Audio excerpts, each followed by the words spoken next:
the one artist out there you have not worked with that you're dying to work with? I don't care if it's doing a Christmas cover of Mariah Carey's All I Want for Christmas. I definitely want to do something with Sir Paul McCartney at some point. I discovered the Beatles' White Album when I was a teenager, and that was the album for me that lit me on fire for the Beatles. I was very passive. That's my mom's generation. Beatles are great, all respect, but whatever. I just wasn't part. I was part of the Nirvana and hip hop generation. Right. And when someone gave me a burned copy, sorry, Beatles.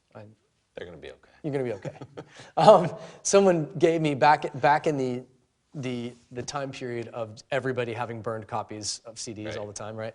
I had a burned copy of the White Album left in my car. I bought a car in Nashville, and the 2 CDs that were left in it was Coldplay, their first album, which I was not a Coldplay fan. I was like I wasn't into them at all, actually. And then someone left their album in the car, and I became a fan because of that. And then I became a Beatles fan because someone left a Beatles album in the car. And That's it was the amazing. White Album. And then I went through, bought every Beatles record ever, and I've listened to all the songs countless times. And Paul McCartney, for me. Like, Peter Gabriel was bucket. Stevie Wonder was, and U2 were like outside of my bucket list because it was unreachable. But Paul McCartney, I don't really care what we would do, honestly. I'd be like, we can hang out, have coffee, I'll buy you dinner, and you can say we wrote a song, but let's just at least go there, and see it.